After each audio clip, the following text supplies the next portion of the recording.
Welcome to the PCN Capitol Preview. I'm Francine Schertzer. Today we'll talk about the Senate legislative agenda. But first, we're joined by Carter Walker, reporter with VoteBeat. Welcome, Carter. The question of whether incorrectly dated mail-in ballots should be counted is back in the courts once again. For those who haven't been following this issue, can you talk a little bit about what's at the core of this story? Sure, yeah. So, as you know, when the legislature passed Act 77 in 2019, there was a requirement in it that for a mail ballot to be counted, voters have to sign, date, and put it in a secrecy envelope. That dating issue has been in and out of the courts pretty much since the law passed. Some federal courts have said it does need to be on. Some state courts have said it does need to be on. Those have been reversed. The latest action was that the ACLU, on behalf of a number of groups, sued in the state's Commonwealth Court to try and get the requirement removed under the state constitution. There's an election clause in the Constitution that was successful at the Commonwealth Court, but it was appealed up quickly to the state Supreme Court by Republican groups.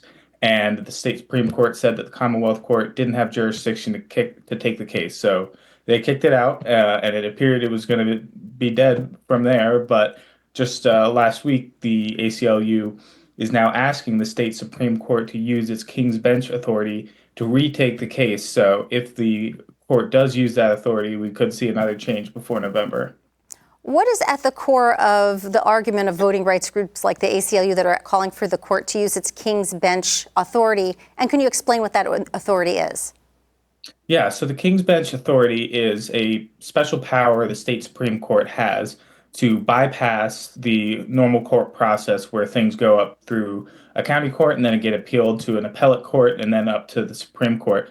If the Supreme Court feels that an issue is pressing enough, they can just take it up immediately and bypass that process. And we've seen this used in election cases before in 2020. What the ACLU and the other groups in its case are arguing is that under the state constitution's free and equal elections clause, that this requirement to date a ballot is prohibitive to exercising the right to vote. Unlike the federal constitution, Pennsylvania's constitution does have an affirmative right to vote in the constitution, which gives the franchise a lot more protection than when you sue in federal court, where the ACLU has been unsuccessful in the past. So they feel that because we have that affirmative right in the state constitution, and this dating requirement doesn't really serve any administrative purpose for the government. Election directors don't use this date to determine if the ballot was received on time. They feel that since it doesn't have a compelling government interest, then the right to vote should outweigh that, and this requirement shouldn't be enforced. How many ballots could potentially be impacted or perhaps rejected if this issue isn't resolved and they have improper dates?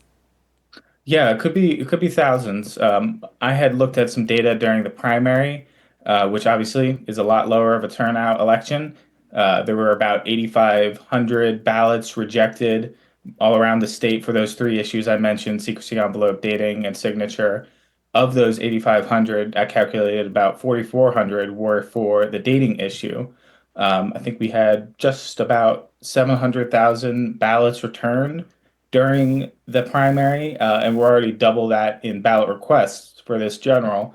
I expect that number is going to keep going up until October 29th. So, that 4,400 number could be multiplied by many times. On a related note, in your story, you note that some counties, but not all, actually notify voters if the ballot is dated incorrectly and give them an opportunity to correct it or cure that ballot. Why is that not a consistent policy throughout the state? Right, yeah. So this is a practice that counties refer to as notice and cure.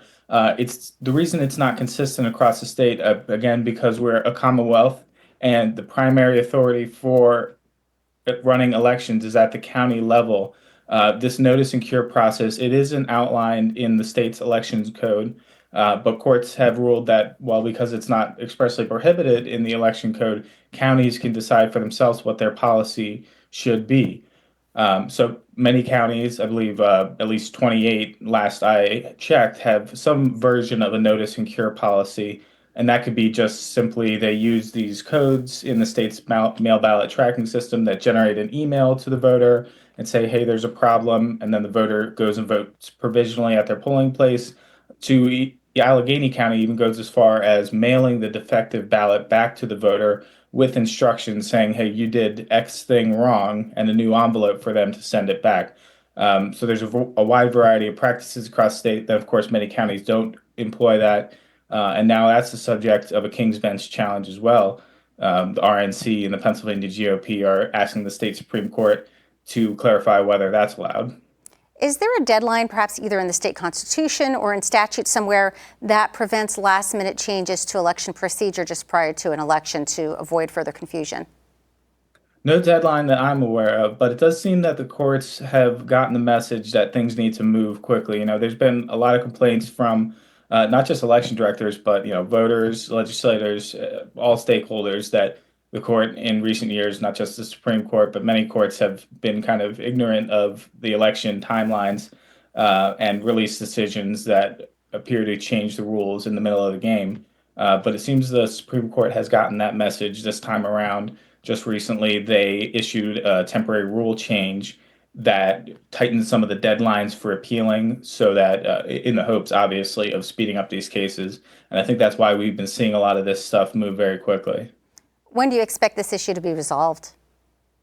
Well, I think even if we got a decision from the Supreme Court, I don't know that that would even resolve it. It seems we keep litigating this dating issue, and I'm not sure it's really ever going to be resolved until the legislature firmly takes care of the issue, though I suppose they may feel that they have, given the way the law is written. If the state Supreme Court decides to take the case, which they hadn't as of the end of the day yesterday when I checked the docket, I would expect it to move quickly. But when they take that case, that remains to be seen. Carter Walker, thank you for joining us. Thank you. More of the PCN Capitol Preview after this short break.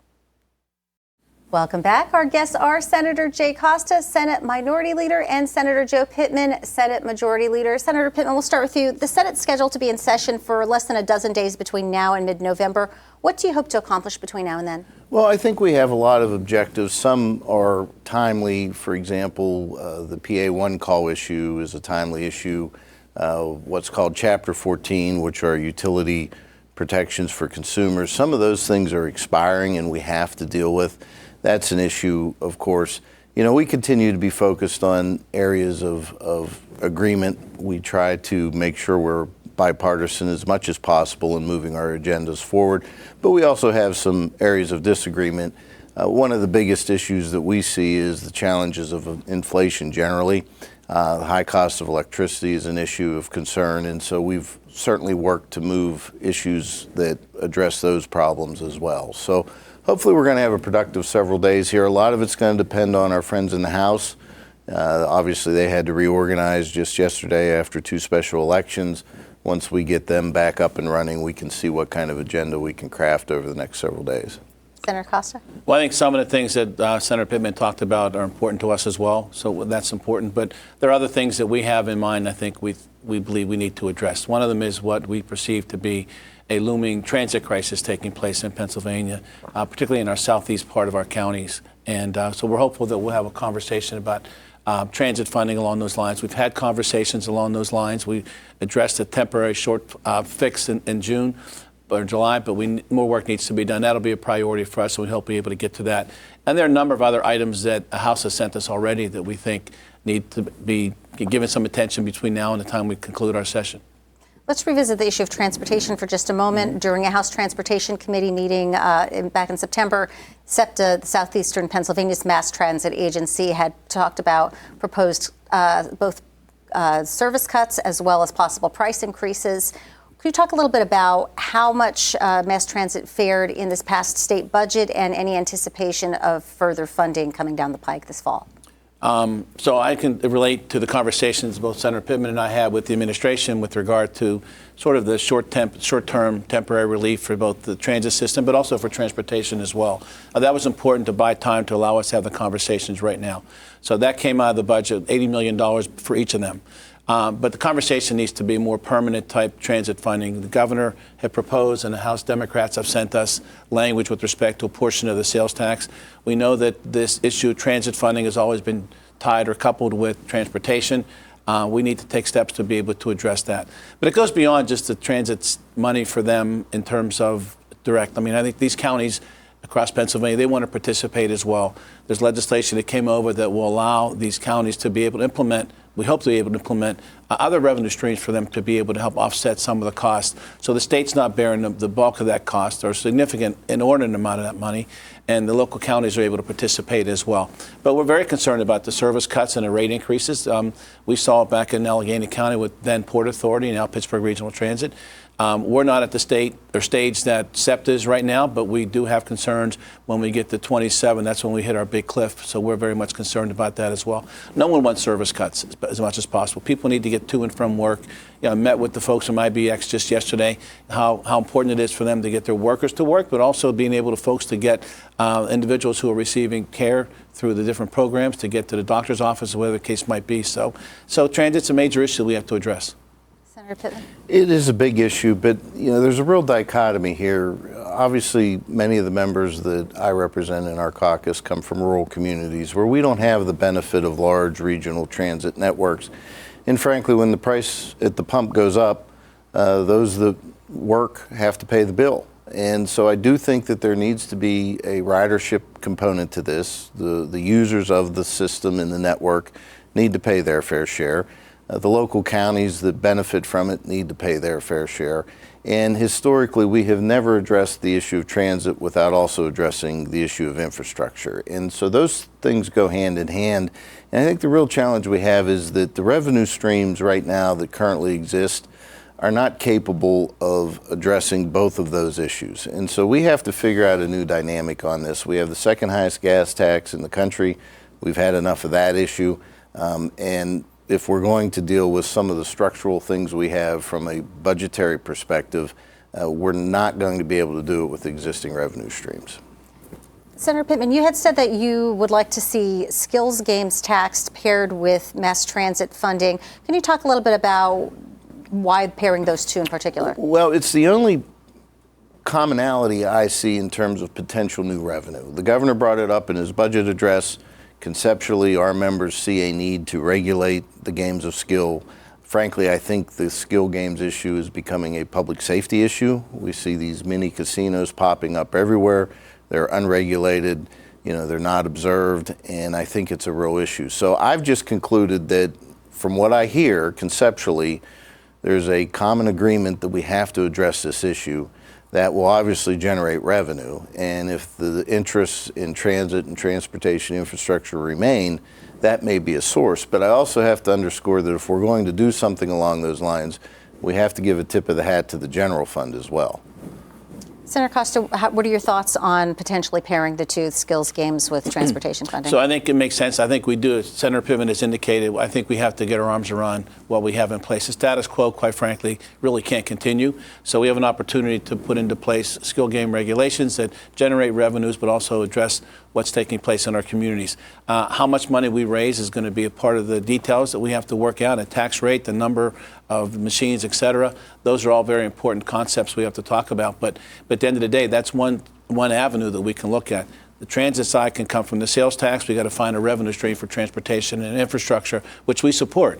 Whether it's the skill games or some other way we get there, we just have to get there at the end of the day. And they do need to be coupled. That's the way it's been for a lot of years. Ideally, I'd like to see transit move forward and address maybe early next session transportation, but I'm not sure that's going to happen. So at the end of the day, these are important conversations that have to take place. Let's take a step back for those not familiar. How do skills games differ from the slot machines, the games that you see when you go to a Pennsylvania casino? I can't speak to the specifics of the mechanics of the game itself or the artificial intelligence, whatever is in there, but I can say that it's having an impact on our casinos, and it's having an impact on the revenue that comes to us from the slot machine revenue, particularly as it relates to the property tax relief program. So these are games that are popping up in many casinos and neighborhoods. They're popping up in gas stations. They're popping up in bars and restaurants. They've kind of gotten out of control, and there's no one there to regulate them, and that's what we're trying to achieve. Now, Senator Pittman, a moment ago, you had mentioned safety concerns associated with skills games. Can you talk about that a little bit more? Well, what I observe are storefronts that are essentially mini casinos. And from what I can gather, there's no framework of regulation on them. There's no law enforcement. There's nothing that maintains the integrity of the safety of it. And frankly, I don't think there's an age restriction that's in place or enforced. And so I think it's become the Wild West.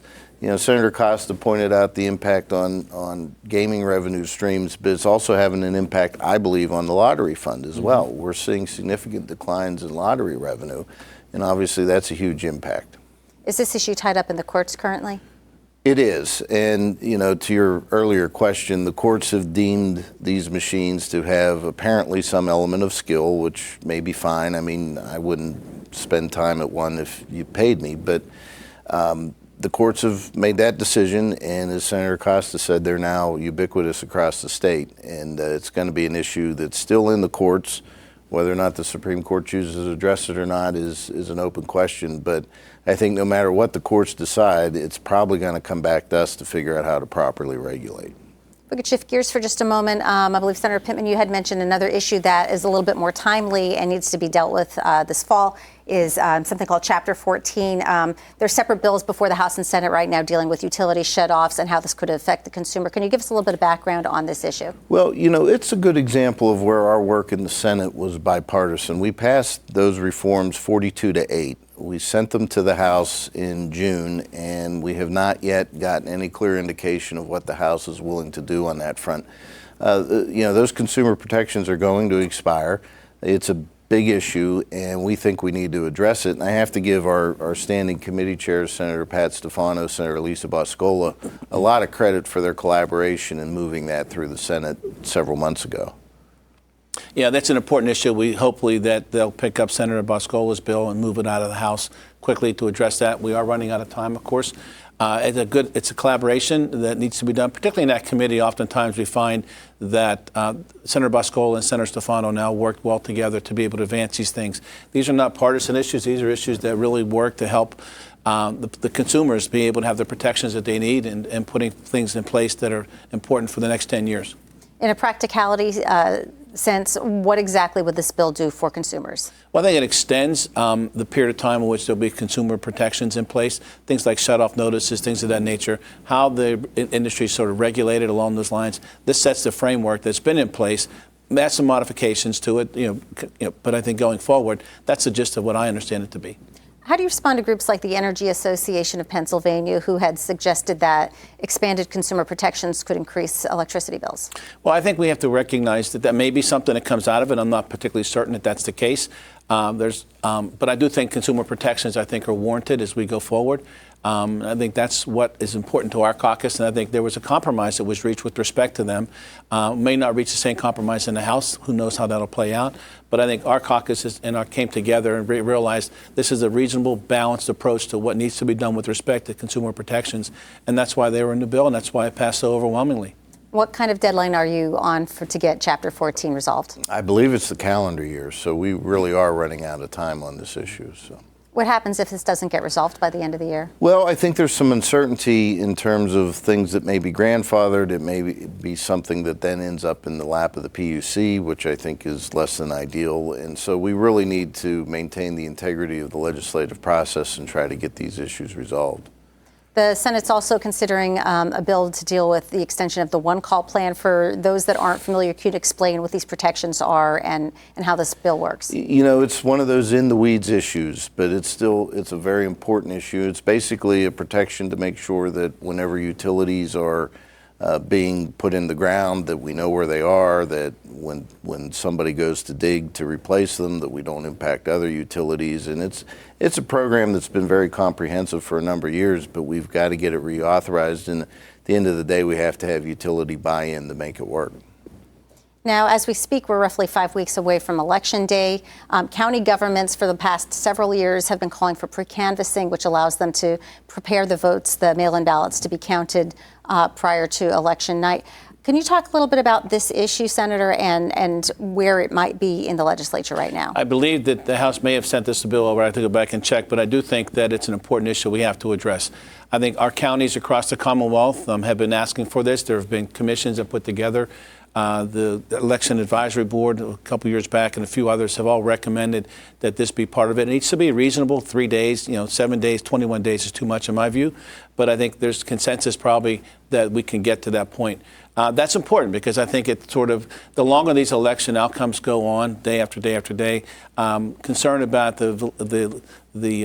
how significant these elections are, that the trust in the election process erodes. And that's what we're trying to avoid. Some counties do very well. Our home county, Allegheny County, we do a tremendous job, I think, in counting our ballots quickly and efficiently and getting results.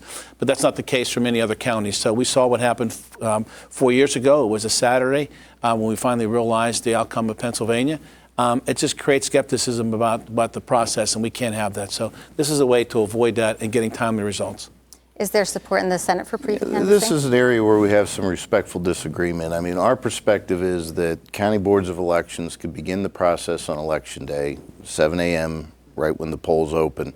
Several years ago, we passed legislation that was very comprehensive where, number one, we banned Zuckerbucks, third-party funding of the election process, but we also funded counties to make sure that they had the resources necessary to continuously count. And so we're not going to have the situation we had 4 years ago where they turned the lights off and went home. They're going to have to continually count. They're going to have to give us regular updates on the status of the ballots, of what they've counted and what they have yet to count, to make sure that that system is consistent and moves forward throughout Election Day and into Election night. We think the integrity of the ballot needs to be uncorrupted prior to Election Day, and that's our basic point of view. Do you think county governments have enough staff and resources to be able to basically power through if they do have an abundance of mail-in votes? I think they do, they should, and that's their responsibility. Senator Dush joined us last week to talk a little bit about this issue, and he had actually suggested perhaps segregating some of those votes out to precincts. Have you given any opinion on that? I don't have an opinion. I'm not quite sure how he would segregate those ballots there, so I'm not quite sure what he was referring to.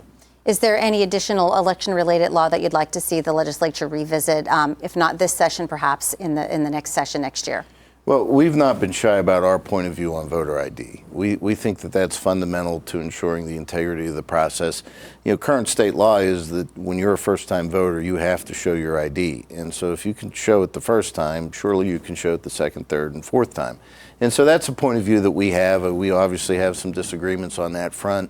But we have to understand that perception is reality whenever it comes to the view of the public, a significant portion of the public, that our process does not have the parameters and the integrity around it that it needs to. And so we do think that voter ID is a very direct and simple way to achieve that. Senator, your thoughts so that's a on voter ID? conversation that we've had in the past. I think the question is, where do we land on voter ID in terms of the spectrum about what is necessary? Certainly, we don't want to disenfranchise any voter or any group of voters that have a difficult time getting some of the ID, primarily our seniors and folks, maybe folks in our minority community. So if we can find it on that spectrum, something along those lines where it's appropriate to be able to provide some level of identification. What has happened in years past, not more recently, but a number of years back, it was onerous in terms of what would be available, what would constitute of appropriate voter identification. So we got to find the right spot. I do think that to the point about the integrity of the election, I think that's extremely important, and that is one way we can address it. But we have to do it without impacting the integrity or and impacting individuals who would be not have the ability to vote, and we can't do that. On a separate item, the Senate recently voted to repeal portions of the Regional Greenhouse Gas Initiative. This was an executive order that was put into place under the Wolf administration. I believe it still remains tied up in the courts. What gets accomplished if this has not formally been enacted in Pennsylvania? What gets accomplished by repealing portions of it now? Well, it's in the courts. This has been a 5-year drama that has unfolded. It started with Governor Wolf. Governor Shapiro has enabled it. Obviously, the issues around the climate are deep and passionate issues. But from our side of the equation, we've looked at this from a practicality perspective in terms of our status as the largest exporter of electricity in this nation and how we compete with Ohio and West Virginia. The district I represent, we have the last 2 coal-fired power plants left in the Commonwealth. I recognize that the use of coal for electricity production is phasing out. Although I will argue that if we completely phase out coal, we leave natural gas to its own devices and essentially monopolize the grid. So that's an area that I think, from a consumer perspective, we need to be very focused on. But I think it's time to end this debate, end this conversation, and frankly give some certainty to the marketplace, because as our grid operator has said, the PJM, we're on the verge of a real crisis here whenever it comes to the advent of data centers, artificial intelligence, electric vehicles, all of that, and we're going to have to supply it somehow, some way. Senator Costa, for those that aren't familiar, what gets accomplished under the Regional Greenhouse Gas Initiative? It allows Pennsylvania to be part of a consortium of states that essentially provides for a fee for the allowing these toxins to go into the air, basically, long and short of it. We supported the measure when Governor Wolf put it into place. We supported his enactment and going, putting us into the RGGI program. Right now, we need to let the courts decide. I do think that there is sort of this cloud hanging over Pennsylvania with respect to whether RGGI is going to be in or out.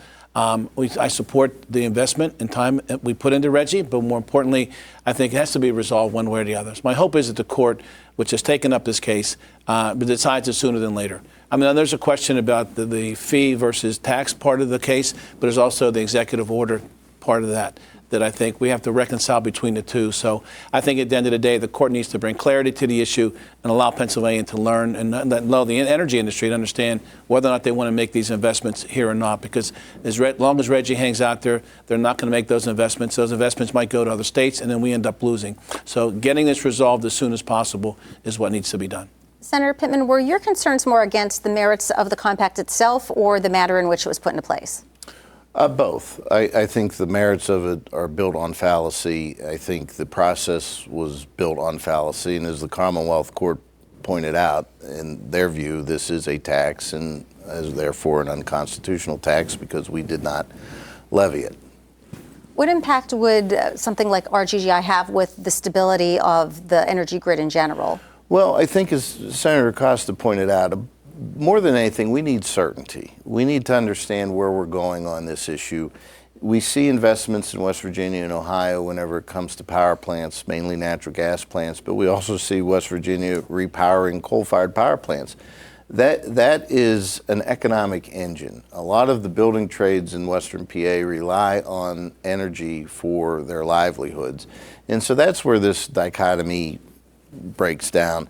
And, regardless of your views of climate change and what's going on in that front, you have to look overseas. You have to look at what Russia does, what India does, what China does, and recognize that in the United States, we do this better than anybody. And I just view it as a punishment for us moving the ball forward and making electricity produced more efficiently than ever. So, what more would you like to see Pennsylvania do to help make our electricity rates more reasonable? I think the best thing we can do is bring clarity. I think once we have clarity, folks know what the ground rules are going to be. It stabilizes what can be done, and people can make investments to grow those jobs, to grow the industry, to allow it to be able to participate in the grid, and everything else needs to be done to address some of the things that are coming online as we talk about. We'll continue our discussion in just a moment, but first let's give our guests a brief break while we look at what's coming up on PCN. Today's the day when state lawmakers put aside their political differences and pick up a bat, ball, and glove for the annual Capitol All-Star softball game in Harrisburg. The event raises awareness for food banks in Pennsylvania. That starts live tonight at 5:30 p.m. We want you to meet the candidates for whose names appear on the ballot in November. Our series of interviews features the hopefuls running for U.S. Senate, Congress, and state row offices.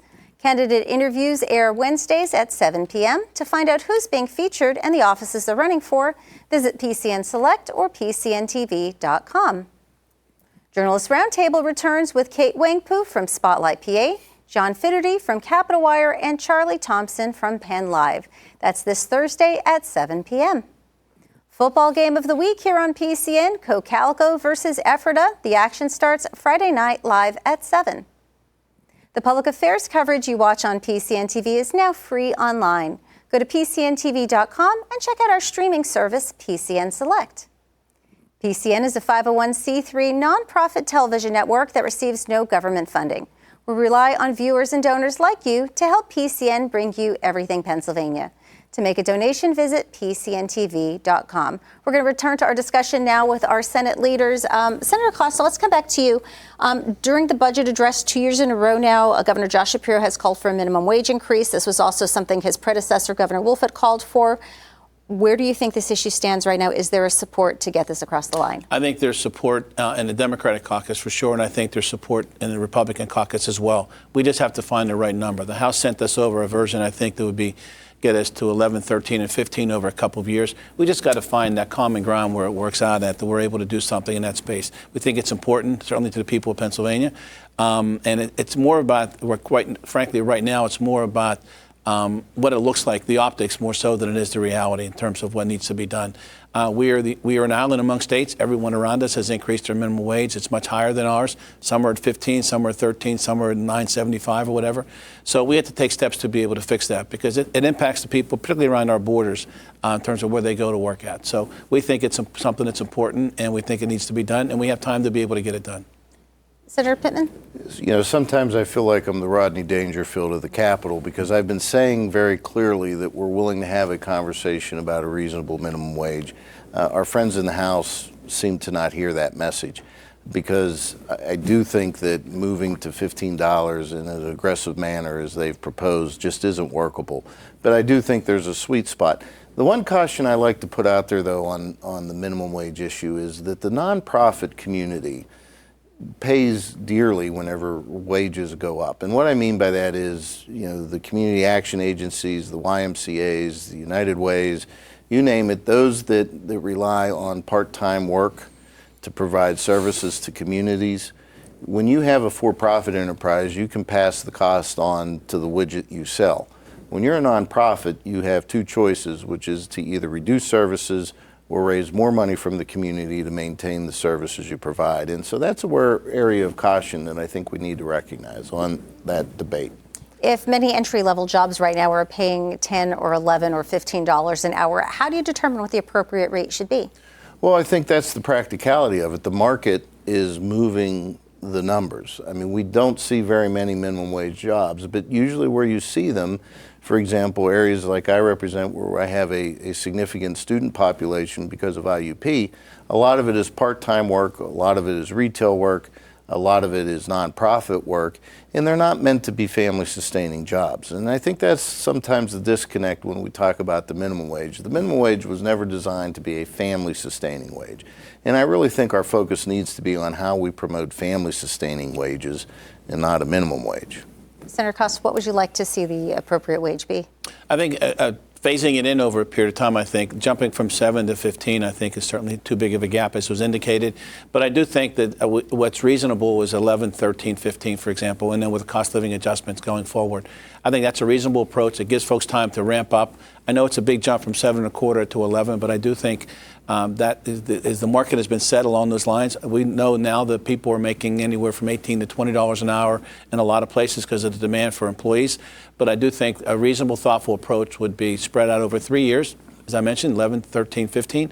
And I think that addresses some of the concerns that have been raised, certainly by Senator Pittman in the nonprofit community, but others as well. How do you respond to concerns about a minimum wage increase impact on businesses? I mean, it does have an impact, there's no question, but I think it creates, though, an environment where folks are going to want to work in those positions, because right now, folks are not going to those $7.25 an hour positions. So I think it's important that we have, as an employer, I would think they would want that continuity of employees working with them because they have a higher wage. It tends to bring people there who stay there going forward, as opposed to people coming in and out, retraining, and everything else needs to be done. So I just think it's a logical step to go to where we want to get to. And can you talk briefly about those who receive the tipped wage? I believe the tipped wage is $2.83 an hour. Would you like to see that somehow included into this discussion? So I do think that certainly is part of the discussion. I think some of the various bills that have been introduced talk about what percentage of the minimum wage would the tip wage be, and I think that warrants conversation. There are some who don't want a tip wage at all. There are some who believe that everyone should get paid that wage. But there has to be some balance along those lines, and I think hearing from the hospitality industry, they've spoken to a number of us. Different bills have different percentages. We'll see how that plays out. But it has to be a part of the conversation going forward. Shifting gears just a little bit, looking at something that the House has been dealing with since the beginning of session last year, and that's various bills they've passed dealing with hospital staffing and hospital procedures. Some of those included nurse to patient ratios, requiring hospitals to publicly list prices for procedures and so forth. Senator Pittman, I'll put this in your lap. Talk a little bit about some of these policies that have been proposed or passed in the House and what you would be willing to support. Well, I think pricing transparency is always a good thing, certainly in concept. And so that's a piece of legislation the House sent us right before we broke from the budget. It's an area of interest. I know Michelle Brooks is working very hard on a number of those issues in her committee. The staffing ratio issue, I think we have to take a step back and recognize that you can't put individuals in positions when those employees don't exist. And we have a real crisis in our labor force generally, but particularly in the healthcare community. And so I think putting that kind of a burden, particularly on smaller hospitals and rural communities, is onerous. And frankly, I just don't know how they'll fill the positions, because we have a real staffing crisis whenever it comes to healthcare. Some of the work that we did in the budget in a bipartisan approach was to support our nursing home community, to support our EMS community, in intellectual disability community, to try to bring wages to a point where they can be more competitive in the labor force. But frankly, I feel like we're playing whack-a-mole in a lot of ways, because the fundamental underpinnings of our labor force are a real crisis. So I think Senator Pittman's correct. We did do well, I think, by trying to address this issue through the budget process. At the end of the day, particularly with the nursing staffing ratios, we got to find that right balance. We recognize that there's a shortage of folks being able to work, but at the same time, we worry about the quality of care that's being provided, and we got to make certain that those folks who are at the bedside are able to work there and not feel like they are pressured to work additional hours or rushed to do different things. It needs to be a balanced approach to finding out where that sweet spot is as it relates to what the ratio needs to be, because we balance the hours at the bedside and the ratio to the quality of care that's being provided. That's equally important to us as well. We have to continue working to figure out how we resolve this workforce crisis that we have here in Pennsylvania in a variety of spaces, and that'll be a big part of that solution, I think, as we go forward. What more can be done to encourage people to either enter the nursing profession or to remain in it? Well, we've done things like in the past when we had summer nursing crisis, we had the nurse forgiveness program, for example. We have conversations right now about expanding the authority for nurse practitioners. Some of those type of things, I think, are things that we can look to be able to get across the finish line to move forward. Let's shift gears once again. School funding was one of the main issues as the legislature was negotiating the budget once again. How is the state doing at fulfilling the Commonwealth Court call for equitable funding in Pennsylvania? Well, I view the work we did in June as more than exceeding the expectations of the Commonwealth Court. And I think what was critical about our conversations during the budget is that we focused on using real data to drive out the dollars. And at the end of the day, we're dealing with 500 school districts. Every one of them has a different definition of what is fair. And when you add the fact that we're educating fewer students in this state and putting more dollars into education on the public side of the equation, I think we're doing quite well in trying to support that. My concern is as we continue to fund school districts at the state level, that they still go back and ask the local taxpayer for more. And that's a burden that I don't think can be sustained. And I think if we're going to continue to increase these investments at the state level, we have to start taking a harder look at what we can do to mitigate the impact on the local taxpayer. Costa? I think our investments we made this past year towards the 7-year plan, so to speak, that came out of the commission was a very strong and solid first step. The concern is going to be, are we going to be able to maintain that in the next 6 years or so, or 7 years, whatever it may need to be. So I think we have to be thoughtful in that regard. It'll be a function of our resources, but I do think we've made good progress, and we want to be able to continue that progress, not only on the adequacy side, but on the equity side as well, and then also the work that was done with respect to making charter school reinvestments. I think that's important as well. So it's that balanced approach to what needs to be done that's going to continue, we hope, and hopefully we have the resources each year to be able to do that. But it's got to be a high priority for us going forward.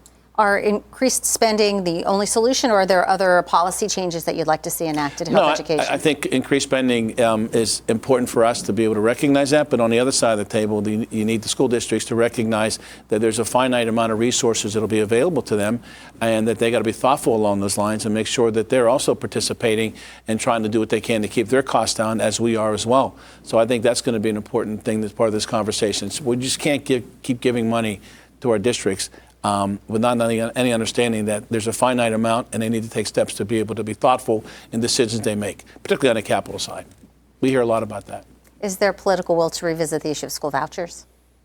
From our perspective, there is. I mean, that was an area that we worked very closely with the governor on a bipartisan basis to try to advance that issue. I mean, we believe that parents should be empowered. We believe parents have the ultimate responsibility for their children's education, which means they have to take responsibility for it as well. I mean, there's no mistake on that. I will say I think the governor dropped it like a hot potato after he failed the first year. And so that's been a major disappointment. But that's going to continue to be a basic tenet of our caucus. I'd like to get your position on school vouchers as well. No, our caucus, for the most part, has been opposed to school vouchers. I think we want to continue to make investments in our public schools to ensure that they have adequate resources, but also make sure they deploy them in an appropriate way. Let's shift gears once again. I know we only have about 10 minutes left. I'd like to squeeze in a few more topics. It's been roughly a month since the latest school shooting in Georgia. Earlier this spring, the House passed two gun-related bills, a red flag bill and one regarding universal background checks. Do you anticipate the Senate will take up any gun-related bills this session? I think we have to look at this issue much more deeply than the instrument in which the violence occurs. We talk so much about gun violence, but the real fundamental problem is violence, period. You know, Franklin Regional School District, my predecessor, Senator White, represented that district. A young man created real carnage in that school building 10 years ago, and he did it with kitchen knives. There is a systematic problem within society right now, the glorification of violence. You know, that's all you see on TV. That's all you see in video games. We have worked very hard to give our school districts the resources they need for school resource officers. That's now a mandate that every school district in the Commonwealth must have a school resource officer. We've given them dollars to address mental health issues. We've given them dollars to address hardening of buildings to make sure that criminals don't get in who want to enact violence on students. And so we've done a lot in that front. But I really think we've got to get away from the instrument that violence is committed with and recognize that it's a much deeper seated issue than that. Costa? So certainly we would like to see both of those measures advanced through the Senate. They've been over in the Senate for quite a while. We think they make sense. I think they're reasonable and responsible, particularly as it relates to what the mental health situation is in our Commonwealth, particularly with our young folks in many instances. But the emergency protection order recognizes that the only reason that a weapon or instrument would not be part of somebody's life would be because there's a crisis going on and there's a process to determine that. So I think that's a fair one that goes to the sense that it helps address mental health issues. It removes weapons from individuals who are dealing with a crisis through a process. Then the universal background check, I think, is one that is supported by maybe 85% of the folks here in our Commonwealth. Makes sense. It keeps the weapons out of folks who shouldn't be getting them. And I think that both of those, I think, are reasonable, responsible measures that should be done. I'd like to shift gears now and look at controlled substances, in particular legalizing recreational marijuana, which was something the governor called for in his last budget address. Last month, Representatives Aaron Coffer and Emily Kincaid offered a bipartisan plan to legalize recreational marijuana. Has the sentiment changed in the Senate in the years that you've been here? There's a lot of interest in this issue, I think, on both sides of the aisle. I go back to the practicality of this. First of all, marijuana is still a Schedule III narcotic at the federal level. And what that functionally means is as states continue to move toward legalizing it, there are real limitations in how you can do that, namely with financial institutions. Financial institutions cannot participate in any kind of marijuana structure if a state passes it because of the federal issues. I think the federal government needs to grab onto this issue. They need to set a consistent standard across the 50 states so we're not having a piecemeal issue here.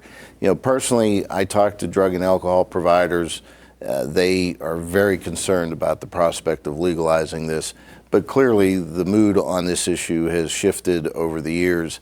I just think the practicality of it is something that is lost on many individuals in the public, because we've got to, if we're going to do this, we got to put words on paper. We got to make it work. And the federal government, I don't think, has allowed states to properly move forward on this issue. Senator Costa, do you think that the fact that several of our surrounding states already have legal recreational marijuana, does that increase the likelihood of it becoming an eventuality here in Pennsylvania? I think it's moved people in the direction that they would want to support legalization. But again, obviously we're not going to get it done this session. I think it requires us to be able to sit down. There are a variety of different bills that are out there, different models and the like. We just have to either get some direction from the federal government where we're going to stand as a Commonwealth, but also what it's going to look like if we put something into place. I suspect that, again, next year that it'll come up again early on. Maybe even the governor's budget address, he'll put a placeholder for revenue there. But I don't know whether or not we're going to bring that to closure anytime soon. And before we run out of time, I just want to mention briefly the Capitol All-Stars charity softball game is happening tonight. Why is this important? It's important because it's a bipartisan effort. Now, you will not see me on the field because I have no physical attributes whatsoever. I'm not athletic. I'm a lot of things, but athletics not one of them. So we're leaving that to the pro tempore of the Senate, Kim Ward. But, Senator Costa is wearing pink today, and I think that's a good example of where we come together on very important issues. The issue of breast cancer screening was one of the first issues that we achieved in this past session, and I just think it's a charitable effort, and it's an effort to show commonality and bipartisanship, which there is more of than people realize. Senator Costa, I'll give you So the last there is word. more bipartisanship work that's being done, particularly in the Senate. I would say that and agree with Senator Pittman. But I do think it's a fun game. There's camaraderie that develops and friendships and the like, and builds relationships that lead to things down the road. But I think we can't lose sight of the fact that the purpose of the game has always been raising funds for our food insecure. And I think with our food banks here, more certainly in the last several years, how important that's been. That's what this is really about. So we raise revenue. I've been a part of this group for a number of years now. Corinna Wilson does a great job organizing it. You all are there participating, so thank you. You create that awareness of what we need to do, and I think that's important. But at the same time, members are having fun, enjoying each other from both sides of the aisle, from all parts of the state, playing together, and it does get competitive, I will say that. This year, our motto, the Yinzer motto, I've been the coach for like 6 or 7 years now, is that we're going one for the thumb. That's what we're going for, so we'll see how it plays out. You can watch that charity softball game on PCN tonight live at 5:30. Senator Costa, Senator Pittman. Gentlemen, thank you both for joining us this evening. Thank you. PCN spoke with Representative Tom Mahaffey about the 3 Mile Island nuclear power plant restarting. Representative Thomas Mahaffey, there's talk about reopening the 3 Mile Island nuclear plant near Middletown. First, review briefly why it's closed at this time. Yeah, that was an economic problem we had back in 2019. I introduced House Bill 11. I think we spoke about it, therefore, after the closing a couple of years ago, I guess 5 years to almost the day. And, that at that time, things were a lot different. The demands were different. The pricing was different. All the things that were going on then are not going on now. Now, the main thing is we need generation. We have a lot of demands with AI and data centers. A lot of the fleet of cars that are on the road now are turning to electric. So we're seeing a lot of a different demand for electric generation. And now we're seeing the opening of the Crane Clean Energy Center. So I understand Microsoft specifically is interested in power that could be generated if the plant is reopened. How did Microsoft and the current owner of TMI come together? That I don't know. I mean, that's a Constellation question more than it is me. There was rumors about they had a power purchasing agreement, a PPA in place with somebody. They never mentioned who that was, but they were saying that if because of what they needed to do and how they needed to do things, they needed somebody to guarantee the purchase of that. That has come to fruition, and now we're a 20-year PPA agreement with them. Now, you mentioned earlier that the market for electricity has changed since 2019 when the plant closed. So if Microsoft is looking for power now, what is it they want to do with the power exactly? You said something about data centers, and what is a data center anyway?